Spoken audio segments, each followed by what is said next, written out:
I'm going to try one more time. I'm not really sure if it's going to be sound or not. I had technical difficulties earlier, so yeah. Let me give you guys just a second to jump back on because we're having all kinds of issues. If you're watching this on replay later, I'm really sorry. We had a lot of technical difficulties to get started. Oh, yay, you're hearing me now. Awesome. Okay, so of course leave it to me, the girl who knows nothing about tech, to, have the technical difficulties. But thank you for joining my webinar, and thank you for hanging in there and waiting for 10 plus minutes for me to figure it out. Thanks to Angie on the phone. Shout out to Angie. I'm hanging up now. All right.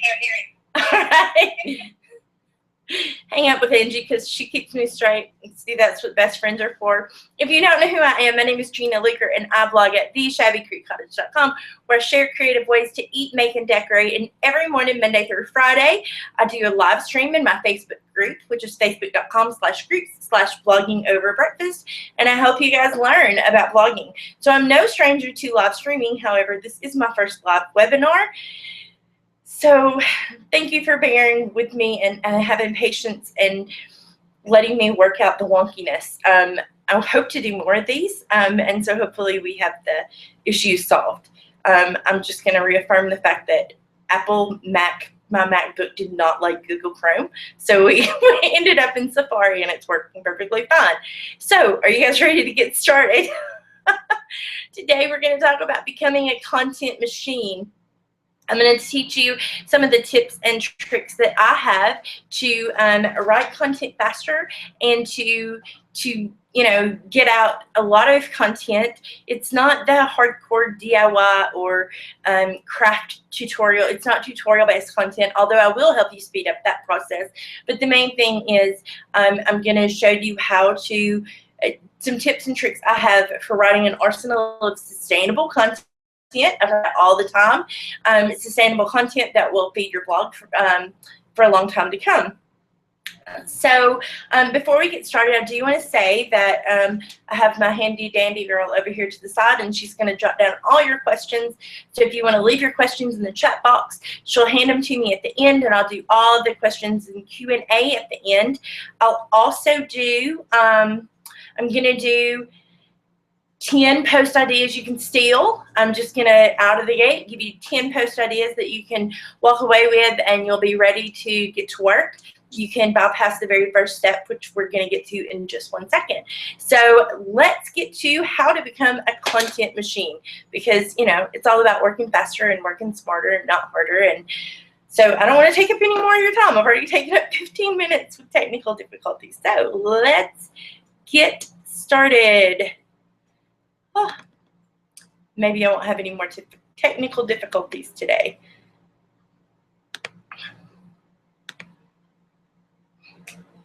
Okay, I think we're in business now.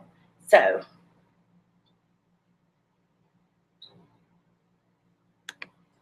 I'm going to say okay. I hope you guys can still hear me. Can you still hear me?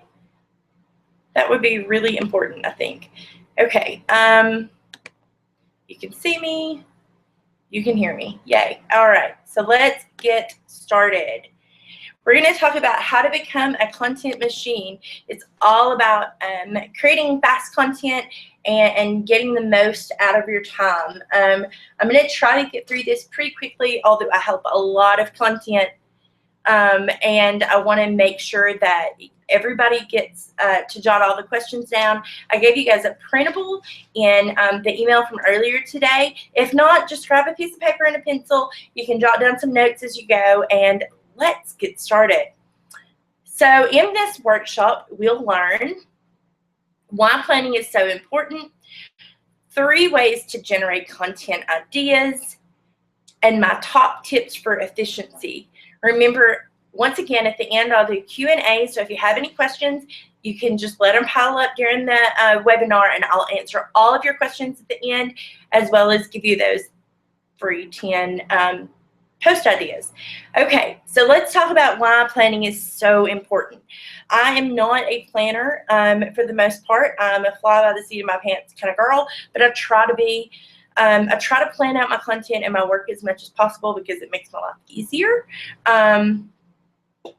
So if you think about writing posts as an assembly line process, doing things in batches makes writing posts more efficient. It really does help you to be able to bulk do work because you're only setting up once, or you're only, pulling out your computer and starting up Photoshop once, whatever it is. If you do things in batches, your setup time and your breakdown time later it'll all be the same. Like you'll eliminate that after the first project. So it's pretty important if you can do things in batches.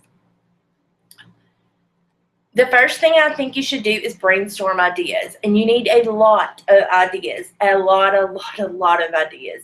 We're going to talk about how to get those ideas next, but I do want to say that creativity multiplies, and if you spend time and you're thinking about it, it can kind of springboard from one idea to the next, to the next, to the next. And if you're taking notes and you're writing all those down, even in those days when you feel like you have nothing to write about, go back to your notes and you'll be able to find some ideas. Writing outlines. Look, I have a writing degree. I went to school. I did a lot of papers in school. I hated outlines.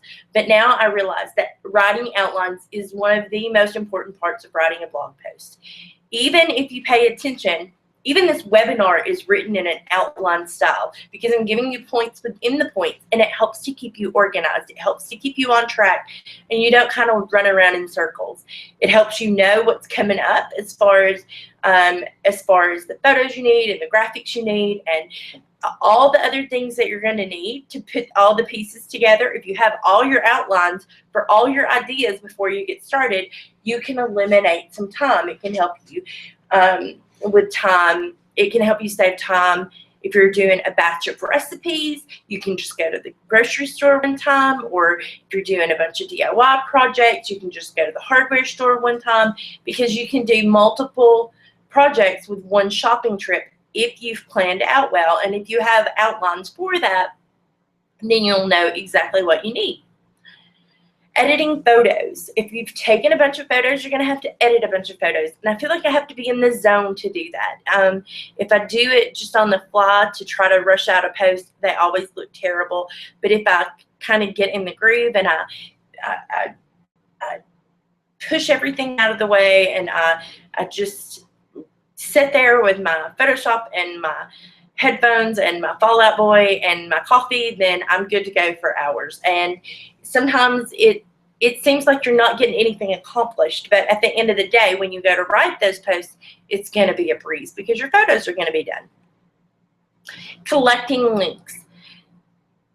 I can't see your slideshow. You can't see my slideshow? None of it? What?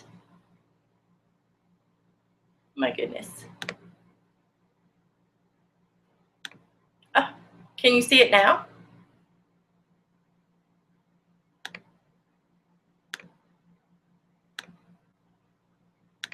Can you see the screen share now?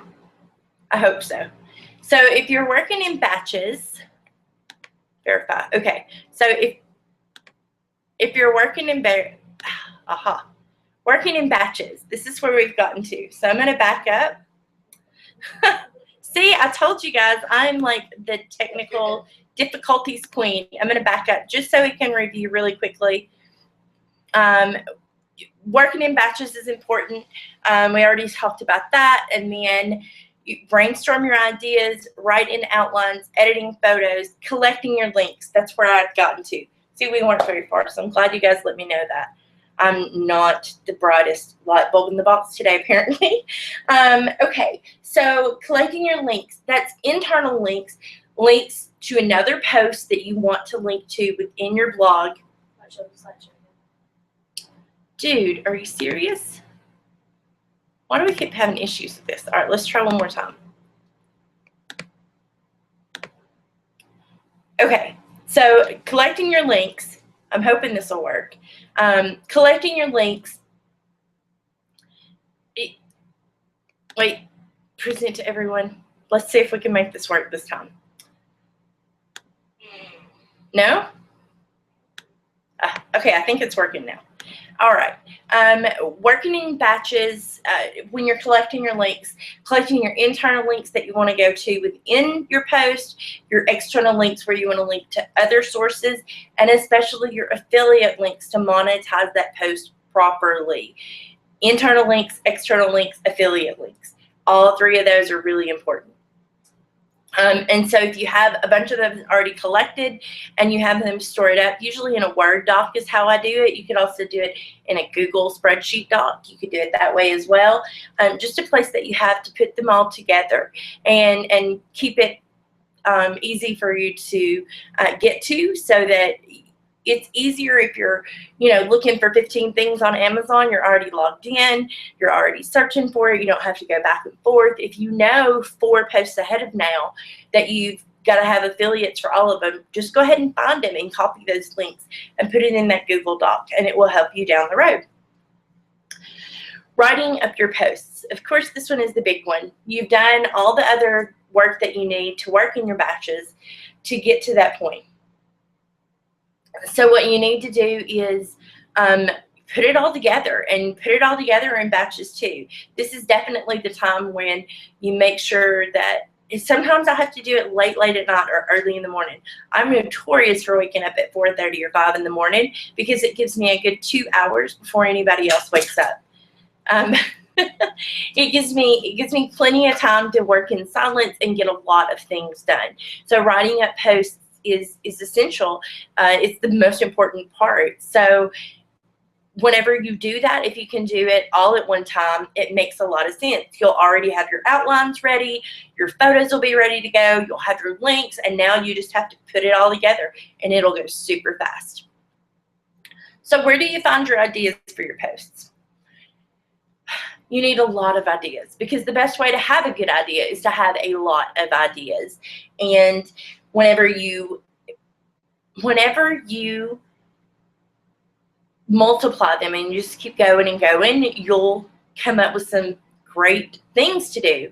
A lot of times the best posts that sometimes I'll throw the idea away and I'll wait for 6 or 8 months to finally get around to it. That can be after I finally do get to it and I realize, hey, that post did extremely well, I kind of kick myself a little bit. So don't push ideas aside. Really give them a chance to work. So the first way you can find them is through Google Analytics.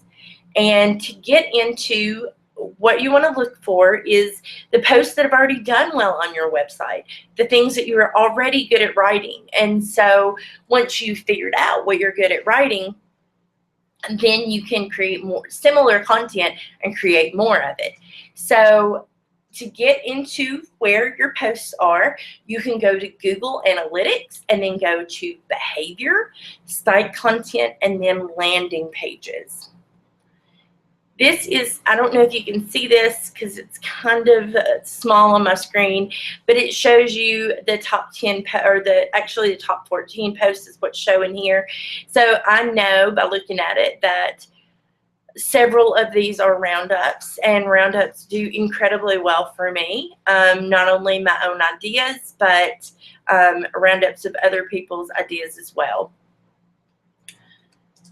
So after I've looked at Google Analytics, the next tip I have for you is to go to AdWords Keyword Tool. Now, I know you've heard AdWords Keyword Tool until you're probably sick of hearing those words, but if you go to AdWords Keyword Tool, you go to Tools, Keyword Planner, Landing Pages, search for a new, and then Keyword Ideas, and you type in what keywords you want. And when you do that, you can use a broad topic to help you find a narrower topic. A lot of you, I know, have had problems in the past to get into the keyword tool. So if Google asks you to set up an account, just set it up and set your budget for $1, and then you can suspend the sale before it even goes through. So there's no worries. Google is not going to bill you for your $1. But even if they do, it's worth it. I've never had it happen, though. Never even once had it happen. So I looked up recipe, and it shows me, this is the competition rate. The food the word food gets 1 million average monthly searches, and it has a low competition rate, which means not many advertisers use it, and usually bloggers follow suit with what advertisers do because we think along the same lines. We use the same tools, and so it makes sense that our comparison would be similar. It's not spot on, but it is similar. But this is what it really tells you. Basic recipes: meatloaf recipe, pancake recipe, crock pot recipe, banana bread recipe, chili recipe. Those all have 368,000 average monthly searches each. That's 1/3 of a million people. So if you had a meatloaf recipe and a pancake recipe and a crock pot recipe and a banana bread recipe, you would be doing really well. I noticed that crock pot recipes is plural, and I happen to have a couple of crock pot recipes roundups on my blog, and they do really well. So this helps you to find broad spectrum keywords, and it helps you to come up. If you don't have a meatloaf recipe and you're a food blogger, you should probably have one. If you don't have a pancake or a banana bread recipe, it would be a good idea to put it on your list to make one. So you can do the same thing for any kind of blog, though. If it's a DIY blog, you can put in how to build, and a lot of it will come up websites. But I can tell you that there's a lot of great insight if you just do the work to look up to see what people are looking for. So the next one you can use is Google Trends. And Google Trends is pretty cool.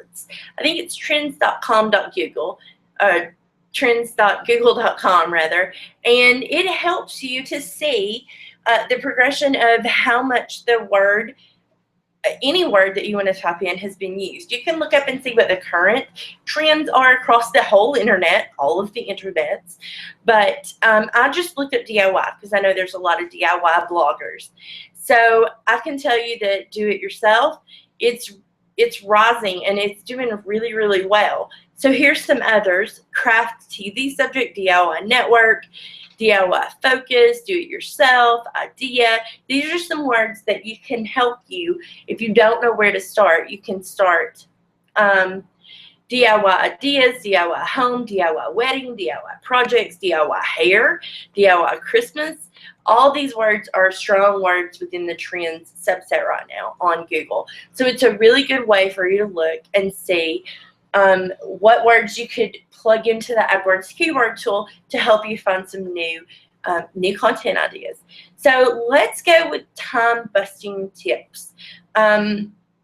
My time-busting tips are pretty basic, but I want to start with using stock images. Stock images is a huge source of what cuts out time, because photography takes time, guys. It takes time to do it. It takes time to edit them. It takes time all the way around to create imagery. So if you're doing a post where it doesn't matter if it's not a DIY post, and I'm going to talk about those in just a second, but if you're not doing a DIY post or a recipe post and you're doing more of a collection type posts, stock images are a really good way to go.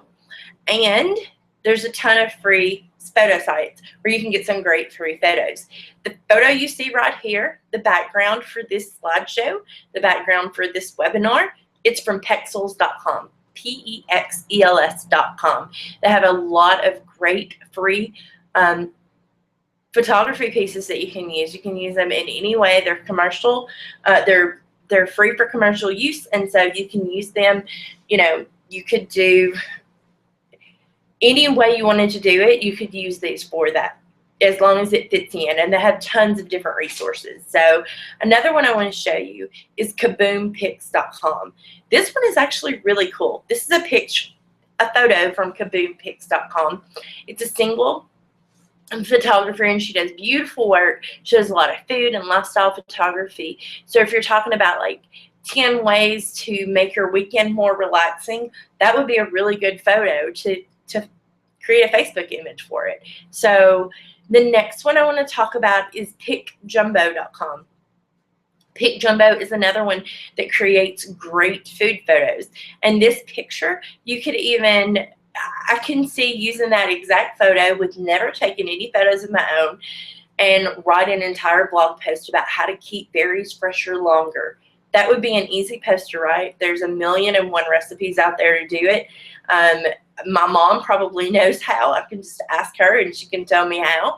And I wouldn't even have to take a photo. I could use this photo and I could even flip it up on its side and make it more of a pinnable graphic, and I would never even have to pull out my camera.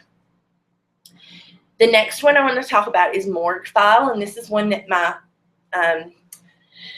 guardian angel, Angie, who helped us through the tech difficulties earlier, she taught me about it, and it's called Morgue File.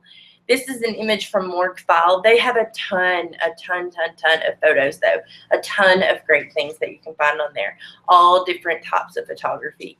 And it's just some beautiful things. If you wanted to do a pretty quote on that for Facebook or whatever, it would be a good way to go.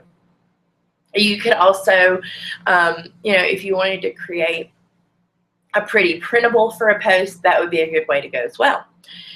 The last one I want to teach you about is jmantry.com. Jay Mantry is a photographer. I think he's from Australia, if I'm not mistaken. His website is not very well organized, but he does beautiful work, and he offers it for free on the internet for you to use for personal or commercial use. So that's a really good way to go about it. If you're doing more introspective kind of posts, I think it's a really good place to go. You kind of want to sort through, but I think you could probably in a few minutes find 2 or 3 good photos that you could use as a springboard to do other posts down the road. So the next thing I want to talk about is writing in lists. I write in lists a lot. We list recipe ingredients, we list DIY steps, we list 50 things to do at Disney World. I love lists, and readers like them too.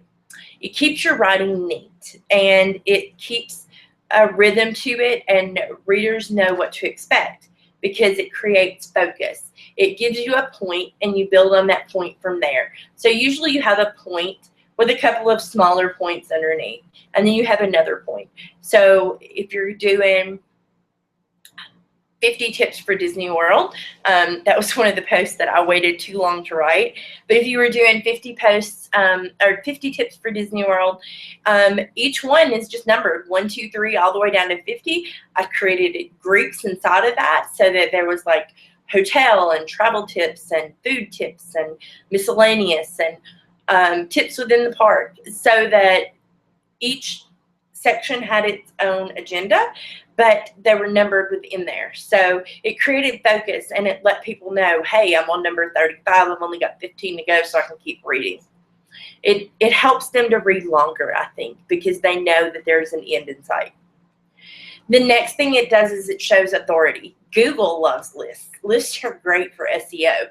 Every time you do a list, Google is like, hey, they're actually doing it from an authoritarian point of view. You write as an expert. Major bloggers love lists. Pro blogger loves lists. Neil Patel loves big lists. Kimra Luna loves loves lists. So just know that you should write in lists. Even if you're only writing recipes, you're still using step 1, step 2, step 3. But writing in lists as collection format is really, really good. So let's talk about creating collections. Because roundups work, collections in general work. Over 75% of the page views on my blog are accumulated through roundups. If I've got 1 million hits this month, and I've got a little over that, but if I got 1 million hits this month, 750,000, a little bit more, came from roundups. It could have been a roundup of other people's projects, a roundup of my own projects, or a roundup of ideas that go together in a collection. So a really good way you can get started with this is affiliate collections. And affiliate collections could be something as simple as 50 farmhouse ideas for $25, or 10 side chairs for under $200.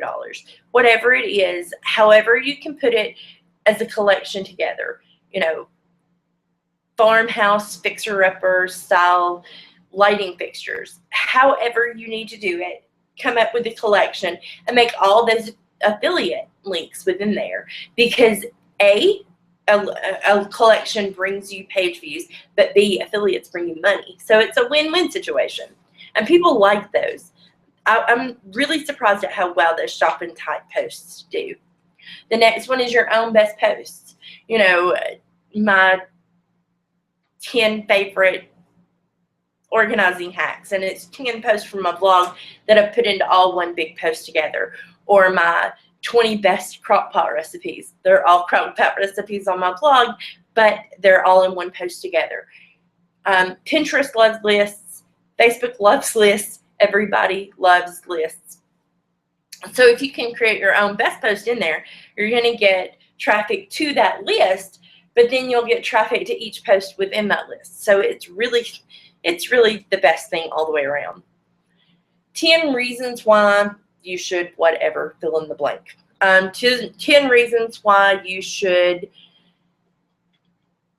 never eat high fructose corn syrup, which I totally do not believe, but whatever. 10 reasons why whatever. I'm not trying to be judgmental. I'm just trying to say 10 reasons why I DIY. 10 reasons why I have seen things as much as little as 10 reasons why I don't let my kids go to sleepovers. 10 reasons why, you get the picture. 10 reasons why you do things is a really good roundup idea. Top 10 tips for, top 10 kitchen tips, top 10 DIY tips, top 10 shopping tips, top 10 tips to shop at IKEA. You can go on and on and on about your top 10 tips. So if you're liking this live workshop, and I really hope you do, I hope you got a lot out of it. At the end, I'm going to give you 10 solid ideas on how to get your own posts. Excuse me, I'm sorry. If you like this workshop, then I hope you'll check out the Blog Boost Bundle.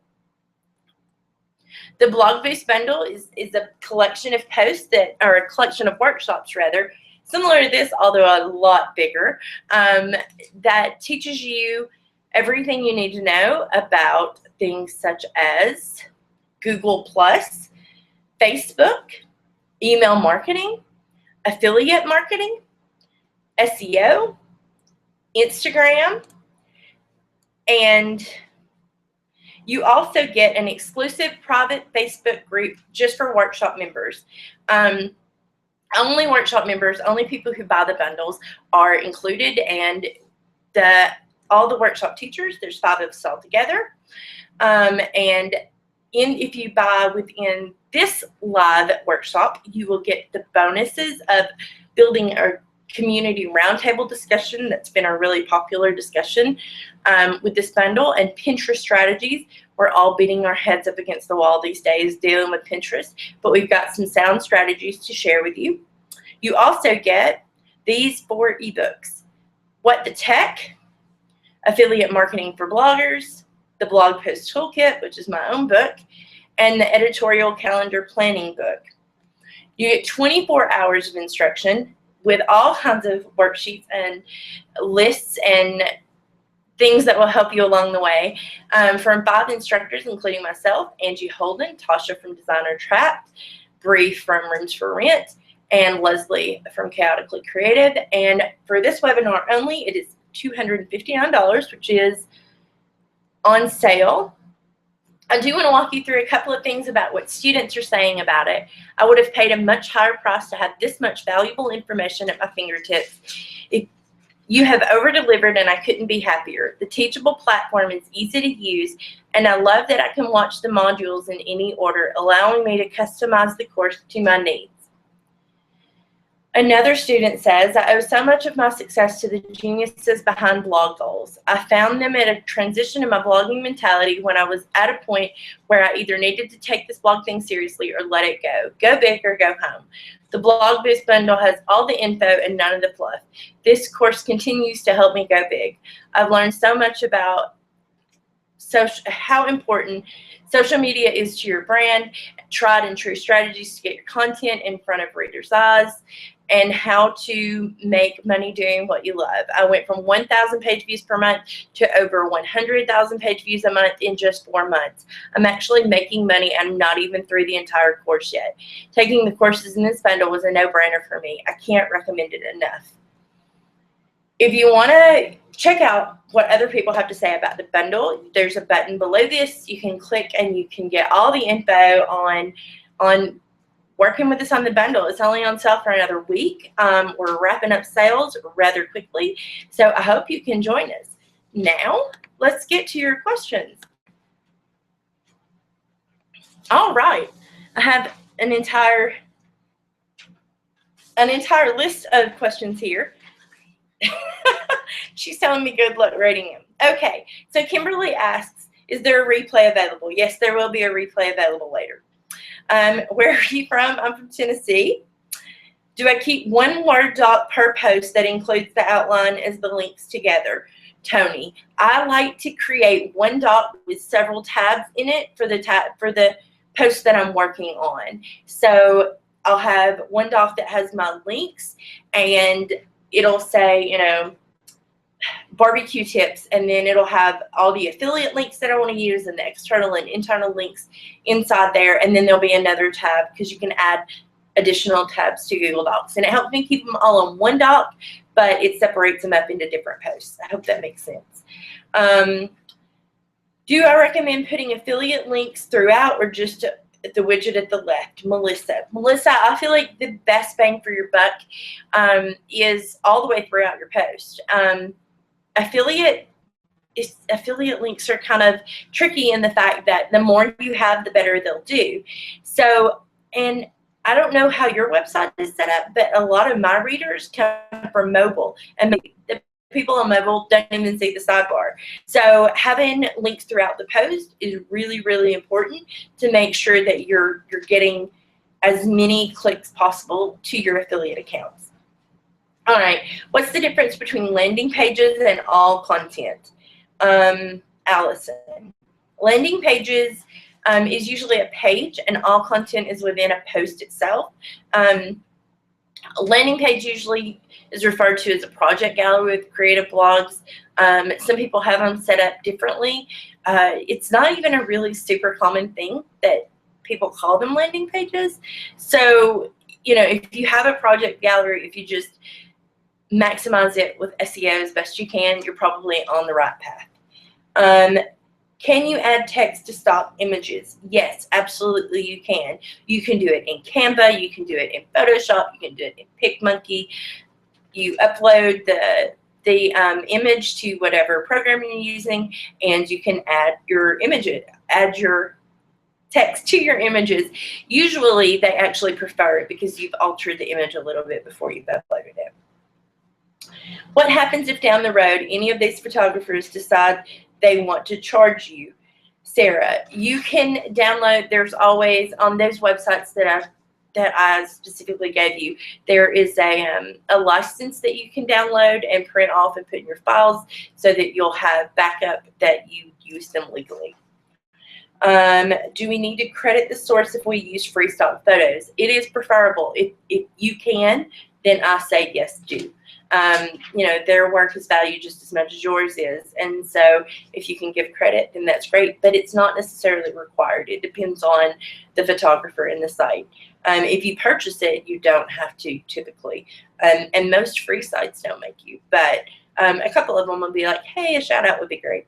Do they require credit or link back in order to use their work? I just walked through this. Okay. Do you create roundups of your own posts as a page or a post? Kind of both. I have a page, a gallery page that links up all of the DIY projects or all my craft projects or recipe posts. But then I have like 10 outdoor ideas, or a roundup of 10 pillow ideas, or there's specifically a post on my blog that's 3 ways to cover walls, because I live in a mobile home, and so that's a really prevalent question that comes through from Google a lot. And so I went through all the posts that I had done, and I don't have a gallery for that, but it made sense for me to put those 3 posts in a little roundup, create a little graphic for it, put it out on Pinterest, and it's done really well. So I kind of do both. I do subject and I do categories, so to speak. Okay, so Jessica asks, when you're doing a roundup of other bloggers' posts, I always ask permission. You should always ask permission. If I'm featuring my friends, I usually don't, because I hope my friends are going to love me for doing it and not be upset with me. But for the most part, you should always, technically, legally, you should always get permission from another blogger before you feature them. I just have really nice friends. Okay, if you guys don't have any other questions, and I'm hearing that the page won't reload. If you have any other questions that I didn't get to in this webinar, you can join us in my Facebook group at facebook.com/groups/blogging-over-breakfast, and we can do a Q&A thread in there. If you join us for the Blog Boost Bundle, which I totally hope you will, we have a private Facebook group where you can ask all the questions that you want, and all of the teachers from the workshops are available, and we walk you through your questions specifically and kind of hold your hand, so to speak. So I do want to walk through, because I promised you, if you stay until the end, and I've tried to get through this pretty quick because I already wasted 15 minutes of your night, I'm going to walk you through really quickly, if I can do it right this time, 10 post ideas that you can steal. Oh, I'm hoping I can make it work.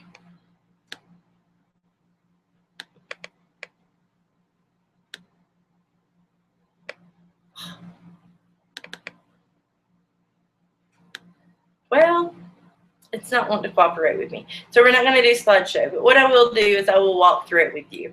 Let me see all these technical difficulties. Okay. Number 1, my top 10 favorite tools. This could be your top 10 kitchen tools, or your top 10 DIY tools, your top 10 power tools, your top 10 crafting tools, whatever kind of tools that you have, whatever kind of tools that you use continuously, sewing tools or gardening tools, whatever kind of tools you use, your top 10 tools, and make them all affiliate links so that you make more money from it. It's a really good idea. You can also actually do multiples. If you do gardening posts and recipe posts and DIY posts, you could do one for each one of them. So that would be 3 posts, right? Number 2, top 10 DIY or cooking or gardening tips and tricks. We all have different tricks that we pull out of our hats to make things easier, and so it's always interesting to see, those type of life hack kind of posts, and I'm sure that you can come up with 10 of them, snap you some photos, or you can just say them and you won't even have to have photos. My top 10 favorite gifts. This could be holiday gifts. I have some gift guides, like Christmas gift guides, that have done incredibly well. Or they could be wedding gifts, or it could be baby shower gifts. The list goes on and on and on. Gifts for, a gardener, or gifts for the home cook, whatever it is. If you feel like you have something to say about it, it would be another really great affiliate round top post. 10 reasons why you should DIY or cook or garden. 10 reasons why you should do something is another really great way to, I keep getting sidetracked, another really great way for you to put together a post usually pretty quickly. You could use one of the stock image sites and make it go really fast. How to use the tool. Now this could be several. It could be how to use a hammer. You would be amazed how many people do not know how to properly use a hammer, or a tape measure, or a drill, or a whisk, or whatever it is. Tools that you know how to use, it's like second nature to you. It's a really good thing if you can use that basic knowledge to create posts, because people Google that. People want to know how to do that. The next thing you should do is why you shouldn't cook or why you shouldn't DIY. And this could be kind of backwards, like you shouldn't DIY just so that you can save money, because sometimes it actually costs more. It's more about getting a custom look for a fraction of a custom budget, because it's not always better than the bare basic variety. I hope that makes sense. The next thing you can do is your top 10 posts, your top 10 DIY posts, your top 10 life hack, your top 10 crock pot recipes, or your top 10 kitchen ideas. However it is, your top 10 posts, lump those together, 10 outdoor ideas, 10 clothing makeovers, whatever your blog is related to, group those posts together, those light posts, in very small increments that will work together. 25 under 25. It's another shopping type post. You could do 25 kitchen tools under $25, or 25 summer sandal options under $25, whatever it is, however it relates to your blog. Just a number under a number. So if you could do, 25 ideas under $10, 25 stocking stuffers under $10, that would be a great way to go for Christmas, because nobody wants to spend a lot on stocking stuffers, right? Tips to get kids involved. We want to get kids involved in DIY, kids involved in recipes and cooking, kids involved in gardening. Share your tips on how you got your kids involved into what you're doing. We taught our girls early how to DIY, because, they should know how to do things, and it gives them an immense amount of self-confidence to be able to do that. And so getting them involved was a really good thing, and being able to show or explain to other people how we did that, that helps people along the way. So the last one I want to say is safety tips for tools. Safety tips for, barbecuing. Safety tips for building a deck. Whatever it is, use safety tips, because you want to show that you are, first of all, it gives you more authority. Secondly, though, it's a post that you can refer back to as an internal link later whenever you're talking about that subject again. So that's all I have for today, guys. I'm glad that you stuck with me. Thank you, thank you, thank you. If you want more information, like I said, you can click on the link at the bottom. I would love to see you join our workshop and join our private Facebook group for that. And I just appreciate you guys showing up. There'll be a replay later. That should go out, I think, tomorrow. The webinar special will end tonight. So if you want to get that, this is the absolute best way to get your bundle and make the most of your money. And the price break will it'll end. It's after 24 hours, so make sure you act fast. But those bonuses, they're going to end really, really soon. So if y'all have any other questions, I would love to see them over on Facebook. So I hope y'all have a really good night. Thank you, thank you, thank you so much for showing up.